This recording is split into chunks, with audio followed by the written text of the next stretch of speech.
Welcome back to the Journey to the FarLands. All right. Well, got a bunch of crap here. Let's dig out of this. Duck out here, and let's see. We got a zombie over there. And something over there that just burned up, but nothing else over here. I guess that's the main thing. Block that off.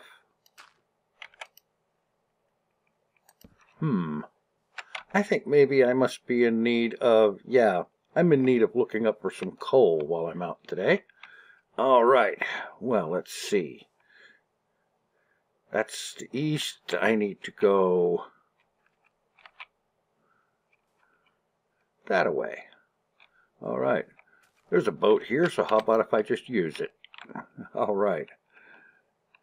Okay, so here we are, moving onwards to the FarLands.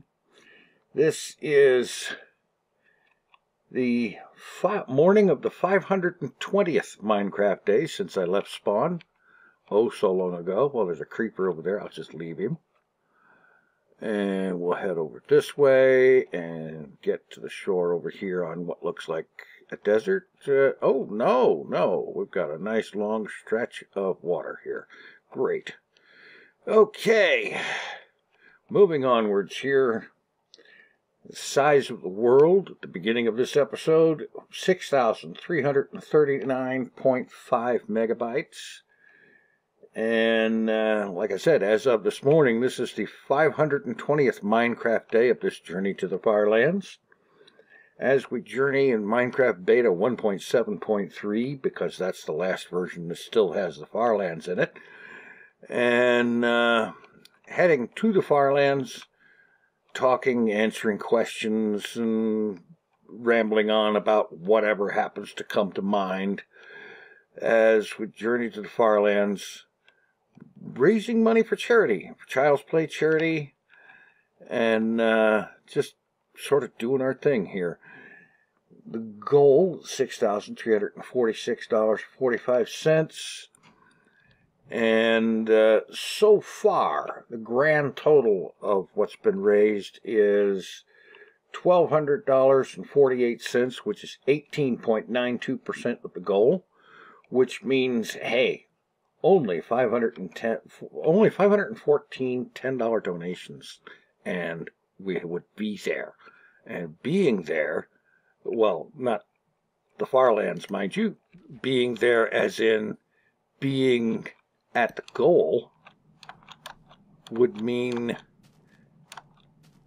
having another one of these situations where I perhaps foolishly attempt live streaming and go for a good however long period of time and do something really cool like find a suitably epic location and hit F3 to find out how far I've come in all this time. And I'm really looking forward to doing that at some point. We'll get there. But in the meantime, it's not about the destination, it's about the journey. So, there we go. Traveling onwards. Ooh, that was almost a bad jump. Yeah.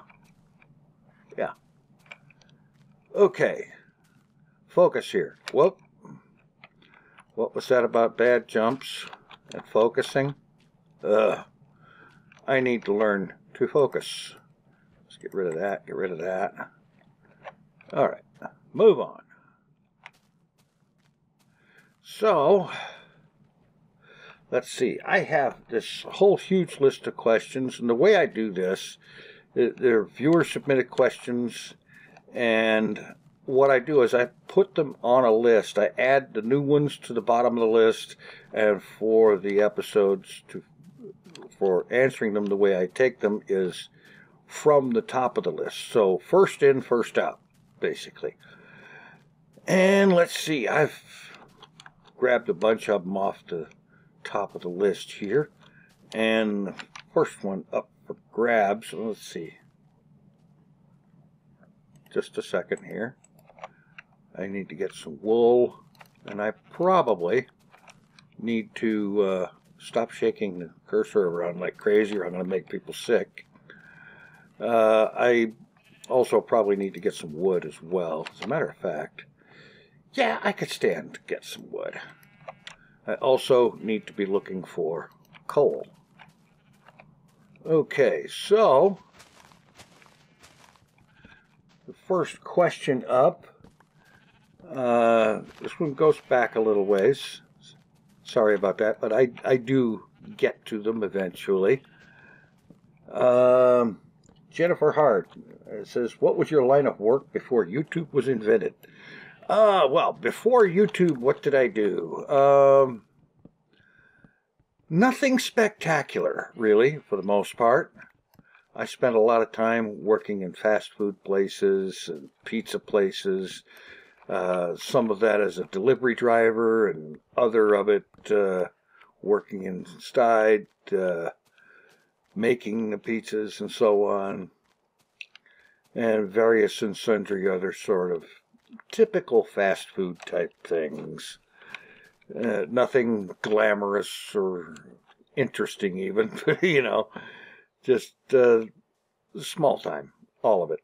And then I got to a point where I was just pretty much kind of with a problem with my back and so on. Bad enough to consider myself disabled on account of it and so on. And it's just so much fun with all of that. But then I got into doing YouTube stuff. First with cooking videos on what eventually became the vlog channel. And then I got into vlogging because of, well, talking mostly about weight loss issues and whatnot. Because at the time, as now in fact, weight loss was a major issue of mine. And I did have some good success. It took me a couple of years to do it, but I did lose 100 pounds back then. And now I'm in a situation now where I could easily stand to lose another 100, 110, 120 pounds, something like that. Yeah, but I'll get there. It may take me a obscenely long period of time to do so, but I will get there. Anywho, like I said, not a really very glamorous and certainly not even all that interesting of a work career. Yeah, things maybe could have gone different, but I didn't have the college education thing going on that is really needed in this world these days to go very much farther. So, yeah. Okay, moving on to the next one, we have Sweeney Dunstan Gaming asks, if you could live anywhere in the world, where would it be and why? And would you believe I haven't actually spent a whole lot of time thinking about that? If I could live anywhere in the world, I think probably one of the main deciding factors would probably have to be a combination of climate and internet. Because, you know, it's pretty well known that I'm living here in northeast Arkansas, rural area that it is, my internet is kind of like really terrible. And I would like to live someplace where I have access to actual fast internet as opposed to the current lack that I have. And I really need to start finding some coal and getting myself some torches made because I just used my last one. Oh, hey, how about that? Ask and ye shall receive. How about that?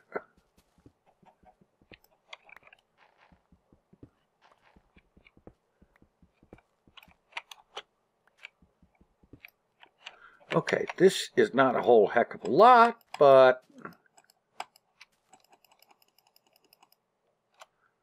36 is a good start.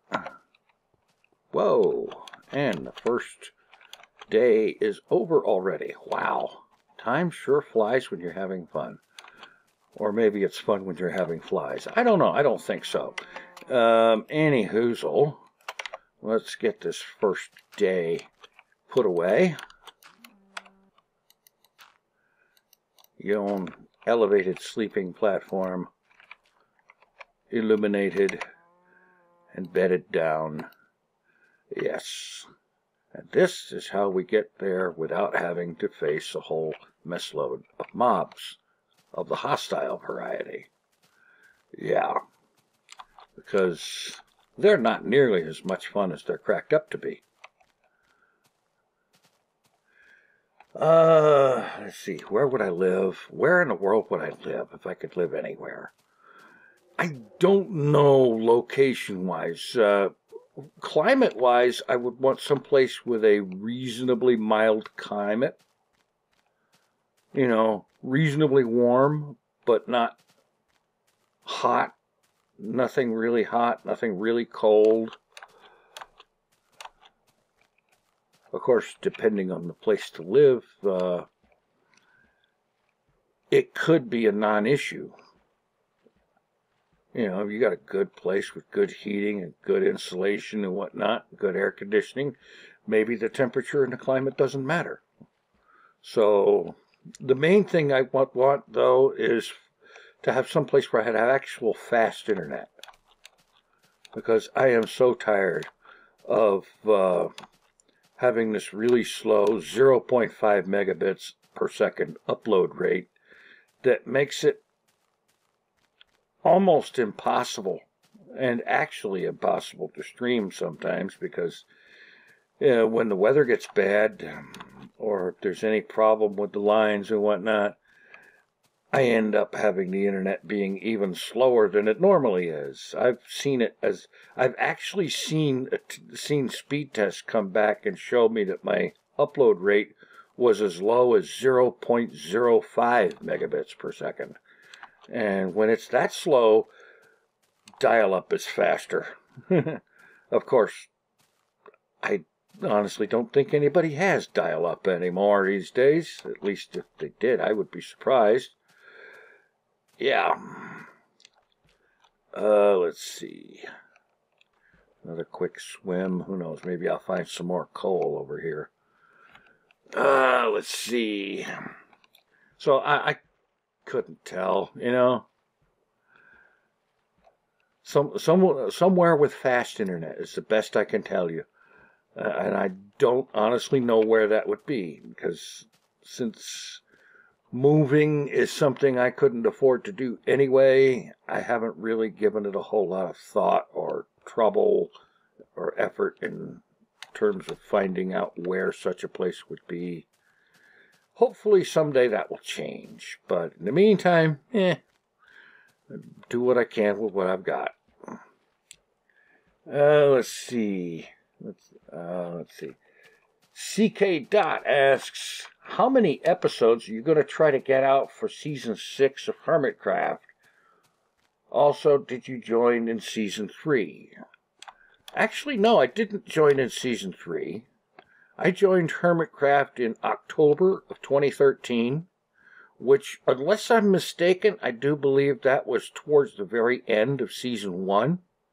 I know I was there for the beginning of Season 2. And it was a case of they didn't restart the world. It was just everybody moved to a new area that was generated in 1.7. Which at the time, that was the new version. And yeah, so all the Season 1 stuff was still there and still available and accessible. You just had to take a really long minecart ride through the Nether to get there. And, yeah. As for how many episodes do I expect to get out of Season 6 of Hermitcraft? I have no idea. I know I'm 70 or so right now, I think. And I know that's crazy that I can't actually tell you exactly what episode number I'm at, but right around 70 or 72, I think, something like that. As for how many, I don't know. I know in previous seasons, I usually come in somewhere in the neighborhood of 100 or more. But I'm not sure. I don't know until it actually gets to that point because, well, let's just say I'm not planning quite that far ahead. I wish I could, you know. I know there are guys that can plan out what they're going to do from one episode to the next 10, 20, 30 episodes ahead. And, you know, they put it all down on a calendar. They know what they're going to do from one day to the next, 1 week to the next. And it's awesome. I really am very jealous of people that are able to do that and make it work. You know, it's like, I'm pretty sure Mumbo manages to make that sort of thing work, and Wells Night and others and whatnot. They've got it going on big time. They know what they're going to do days or even weeks ahead of time. Oh, come on. Days, even weeks ahead of time. They know what they're going to do. And they just work at it and keep doing at it. And, you know, they know what they're going to build. They know what they're going to be working on. And they've just got it all figured out. And it's just so amazing that they managed to pull this off. I try to, and it's like, plans, schedules, they don't always work with me. It's always been a thing for me. I try to plan things, and then it's like, well, I'm going to end up flying by the seat of my pants every time. Inevitably. It always works out like that.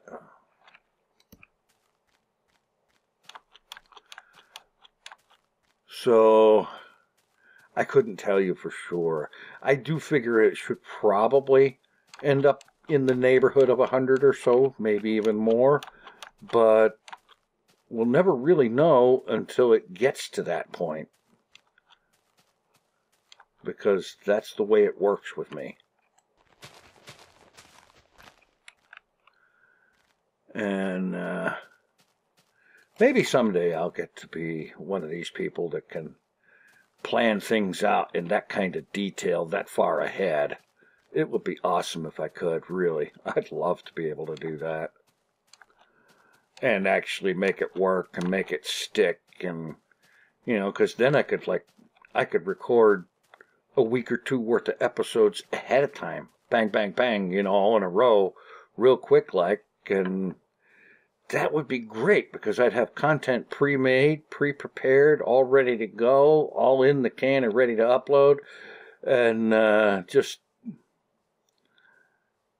be able to relax a little bit more, you know. Not that Hermitcraft is a stressful thing, believe me, it's not. It's just fun. Okay, anyhow, moving on, let's see. A person who signed themselves as no one asks, where is it that you get your ideas from? Anywhere and everywhere. You know, and I think that's pretty much the way it is for most people. You see something and it just inspires you, and you think, hey, you know, I can do that. I can do this other, and so on. And then you start working on it. You start thinking what you can, or finding out what you can do with this idea, and you go with it. And if it's a really good one, like in season 5, I had a pretty good plan at the beginning of the season. I knew what it was I wanted to build, and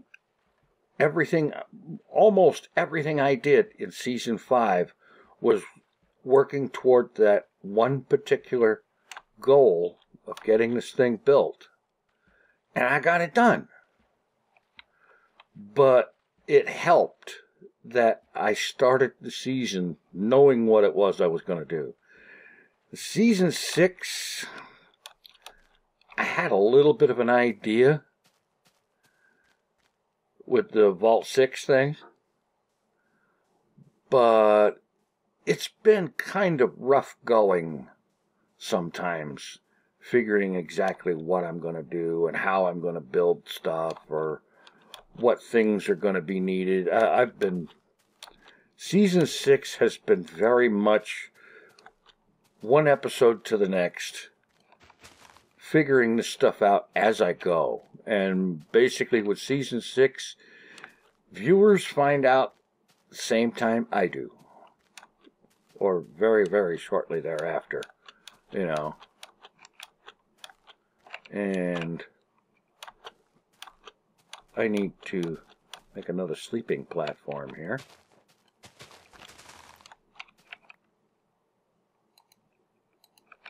Come on. And there.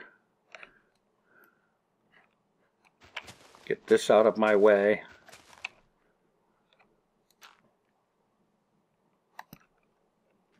Okay. Throw that away. Get a bed down here. And kablam. Okay, well.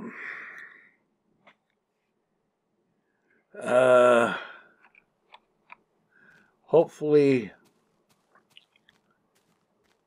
the inspiration will hit, and I will be able to do a sufficiently decent job of finishing up this vault and make it look good and make it be something that actually is good. I'm not sure how close I am to actually doing that, but I'm working on it. Let's see. Bill Bobbingworth asks, do you plan on making any more cooking videos? As much as I enjoyed making cooking videos, probably not anytime soon. I mean, I have enjoyed doing it, and I really would like to do more, but I have a number of reasons why that's not going to be happening anytime right away. Not the least of which is, well, let's see. My kitchen is currently a disaster area. And because of my weight loss issues, I have something of an issue with food things and whatnot. I'm not one of these guys that can I can't make food and then not eat it. You know, it's like, and people have suggested this in the past, you know, you're going to make cooking videos, you don't have to eat it, just make it and make it for the video, make enough to actually make it for the video, and then toss it when you're done. You don't actually have to eat it. You don't know how I grew up. I grew up, basically, my family was poor, and the mere concept of disposing of otherwise perfectly edible food is just so alien and so wrong.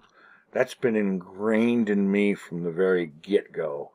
You do not waste something like that. You just don't.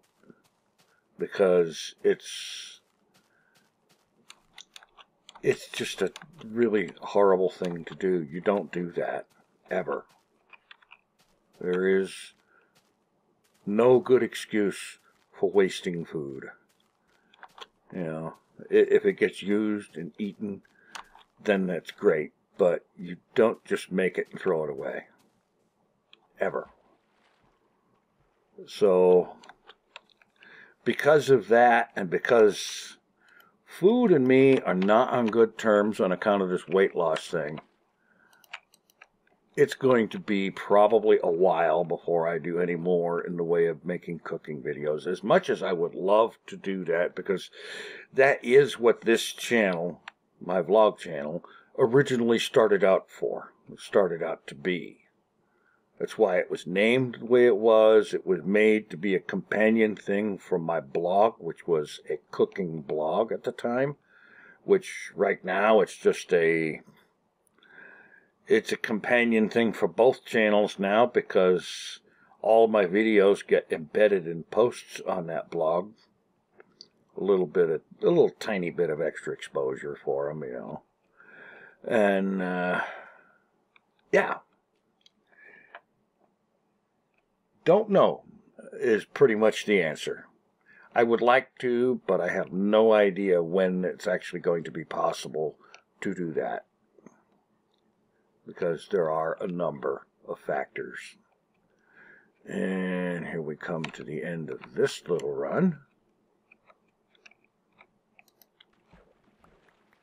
And destroy the boat.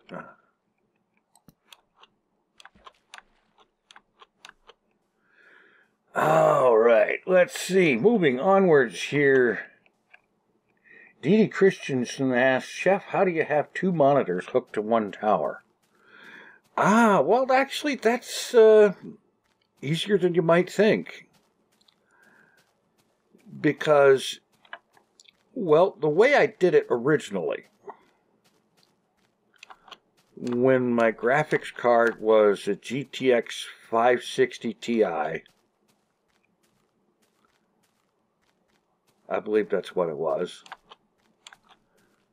GTX 5 something Ti. I think it was the 560. And on the back of the card, you've got the place where you plug in the monitor to it. And that card had 2 of those connectors. So what I did was I got another adapter, I think it's DVI or whatever, to VGA adapter, and I plugged my second monitor into the second spot, because that card can easily drive 2 monitors. And from what I have found is that most of all the cards that I've had, which have all been NVIDIA cards, most, if not all of them, in my experience, have the ability to drive more than one monitor. Like, for example, the current card, oh boy, my current video card is I believe it's a GTX 970. And again, there is, it has places to connect more than one monitor. Like, for example, my main monitor is connected by way of an adapter to an HDMI port. And I have an adapter that lets you hook a VGA monitor up to an HDMI port. And then there is a VGA port, I believe it is, that hooks up to a second monitor.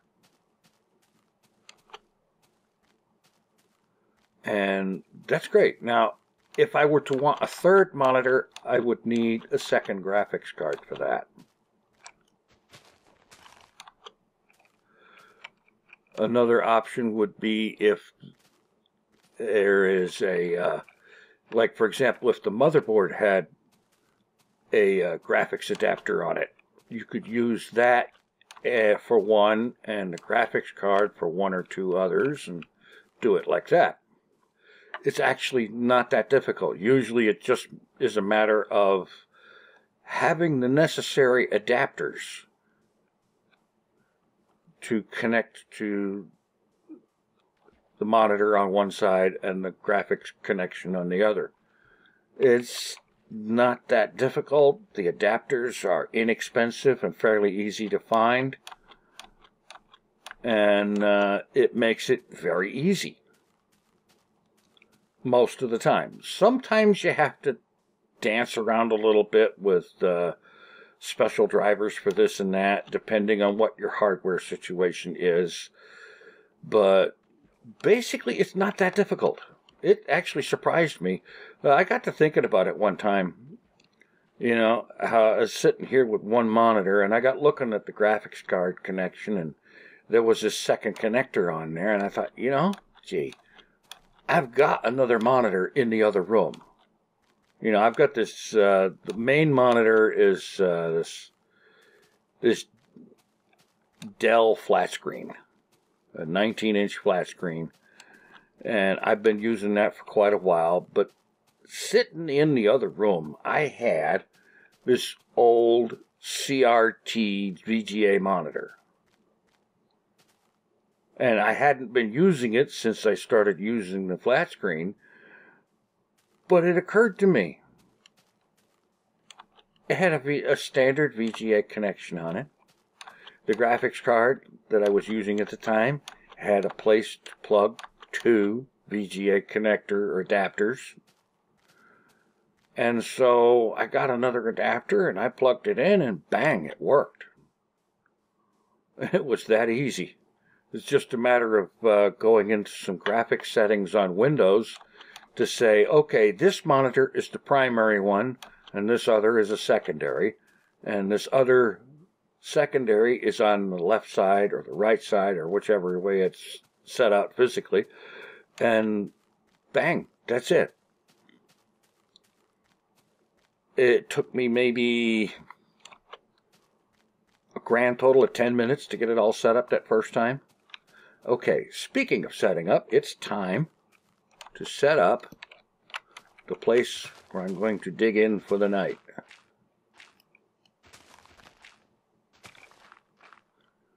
So, we'll do that here. Oh, I've got some more coal here, too. Alright, good. Get dug in. Start putting up some light.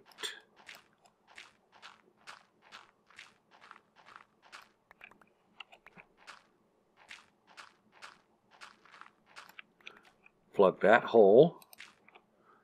Go ahead and plug this one as well. Get some more torches in here.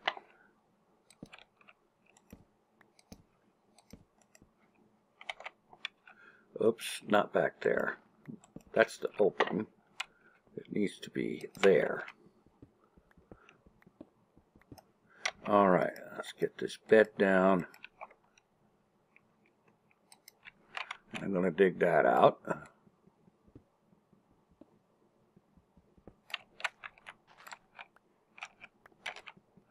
Get all of this coal.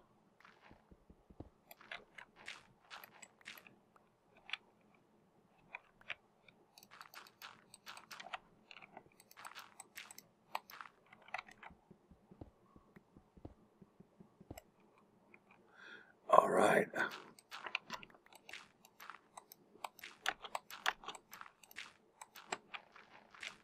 There. Now I've got a decent amount of coal to start with for next time.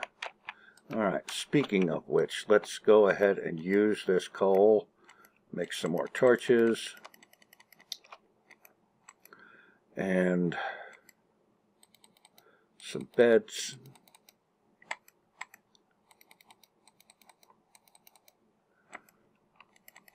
Wow, it didn't actually seem like it was 3 Minecraft days already, but I know it is because I always start with 3 beds. Okay. Speaking of starting, I need to have a couple of more boats. I like to start with at least 3.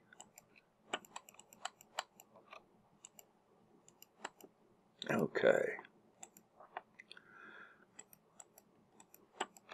Alright, let's break this up, get the workbench back, and that ought to be it.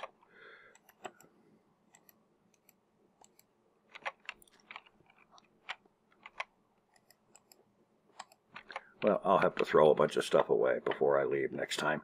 In any event, that's going to be it for this episode.